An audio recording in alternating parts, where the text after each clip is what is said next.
नमस्कार दोस्तों, मैं आपका दोस्त रोहित आ गया हूँ फिर से लेकर इतिहास की प्रमुख घटनाएं जो परीक्षाओं में हमेशा चर्चा का विषय बनी रहती हैं। तो मेरे द्वारा बताए गए सारे क्वेश्चंस में से कुछ क्वेश्चंस आपके एग्ज़ाम में फंसे हैं और बहुत सारे स्टूडेंट ने कमेंट करके मुझे बताया कि सर आपके पढ़ाए हुए क्वेश्चंस एग्ज़ाम में आ रहे हैं। तो चैनल को प्लीज़ पूरा देखिए, क्योंकि इससे कहीं ना कहीं आपके एक दो क्वेश्चन अगर फंस जाएंगे तो जीडी में 1-2 नंबर की मार्जिन भी आपको सिलेक्शन दिलवा सकती है। तो बिना देर किए शुरू करते हैं। ताशकंद समझौता। ताशकंद समझौता सन 1966 में हुआ था, जो कि भारत पाकिस्तान की 1965 के बाद प्रारंभ हुआ। इस युद्ध में भारत की विजय हुई और ताशकंद समझौते को भारत की तरफ से प्रधानमंत्री लाल बहादुर शास्त्री ने नेतृत्व किया।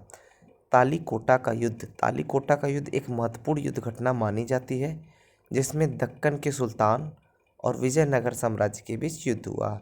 तालीकोटा का युद्ध राजसी तंगड़ी का युद्ध भी कहा जाता है, जिसे 1565 में लड़ा गया। इस युद्ध में विजयनगर साम्राज्य की हार हुई थी। प्रथम आंग्ल मैसूर युद्ध 1776 से 1769 तक। प्रथम आंग्ल मैसूर युद्ध में मैसूर के राजा हैदर अली की विजय हुई थी। और मैं अभी आपको 3 संधियाँ याद करवाऊंगा, और वो भी ट्रिक के साथ, जो कि आंग्ल मैसूर युद्ध में काम आती हैं। दूसरा आंग्ल मैसूर युद्ध हुआ 1780 से 1784 तक, जिसमें आंग्ल राजाओं की, आंग्ल मतलब अंग्रेजों की, विजय हुई। तीसरा आंग्ल मैसूर युद्ध 90 से 92 और चौथा आंग्ल मैसूर युद्ध 1799, जिसमें टीपू सुल्तान की मृत्यु हो गई। अब हम लोग बात करते हैं प्रथम, द्वितीय, तृतीय और चतुर्थ आंग्ल मैसूर युद्ध के संधियों की। तो पहली आंग्ल मैसूर युद्ध में मैसूर की संधि हुई। दूसरे आंग्ल मैसूर युद्ध में मंगलौर की संधि हुई और तीसरे आंग्ल मैसूर युद्ध में श्रीरंगपट्टनम की संधि हुई और चौथे आंग्ल मैसूर युद्ध में टीपू सुल्तान की मृत्यु हो गई, जिसके बाद उसका आंग्ल मैसूर युद्ध खत्म हो गया। एक बात और याद रखिएगा, दूसरे आंग्ल मैसूर युद्ध के बाद हैदर अली की मृत्यु हो गई, जिसके बाद मैसूर का शासन टीपू सुल्तान के हाथ में आ गया। चलिए अब आगे बढ़ते हैं। कारगिल युद्ध। यह युद्ध 1999 में हुआ, जिसमें भारत ने पाकिस्तान को बुरी तरीके से पछाड़ दिया और इसके बाद भारत और पाकिस्तान का कभी सीधा सामना नहीं हुआ। कमेंट बॉक्स में बताइए कितने लोग 1999 का कारगिल के युद्ध के समय पैदा हो चुके थे, मतलब उनकी जन्मतिथि 1999 से पहले की है। अब बात करते हैं प्रथम गोल सम्मेलन। प्रथम गोलमेज सम्मेलन सन 1930 में हुआ था और इसके बाद 3 गोलमेज सम्मेलन लगातार हुए।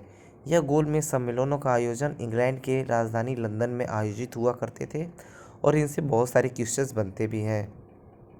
दूसरा गोलमेज सम्मेलन सन 1931 में हुआ। इस गोलमेज सम्मेलन की एक खास बात है कि इस गोलमेज सम्मेलन में गांधी जी ने भी भाग लिया था। तीसरा गोलमेज सम्मेलन सन 1932 में हुआ। अगर बात की जाए क्वेश्चन की, तो तीनों गोलमेज सम्मेलनों में भाग लेने वाले व्यक्ति का नाम बाबा साहेब भीमराव अंबेडकर जी था। बाबा साहेब भीमराव अंबेडकर ने तीनों गोलमेज सम्मेलनों में भाग लिया। दूसरे गोलमेज सम्मेलन में 1931 में जब गांधी जी गोलमेज सम्मेलन में भाग लेने जा रहे थे, तो इंग्लैंड के प्रधानमंत्री विंस्टन चर्चिल ने एक बार इनको अधनंगा फ़कीर करके संबोधित किया था। क्रिप्स मिशन 1942 में आया, जो कि संविधान सभा की पेशकश लेकर आया था, लेकिन इसको अस्वीकार कर दिया गया। क्रिप्स मिशन के समय 1942 में भारत छोड़ो आंदोलन गांधी जी के समय में पीक पर था। अगला क्वेश्चन है चीन की क्रांति सन 1911 में आयोजित हुई। फ्रांस की क्रांति सन 1911 में हुई थी। फ्रांसीसी क्रांति विश्व में होने वाली सबसे पहली क्रांति थी, जो 1789 में हुई। इसे फ्रेंच क्रांति के नाम से या फ्रेंच रेवोल्यूशन के नाम से जाना जाता है। रूसी क्रांति सन 1917 में हुई।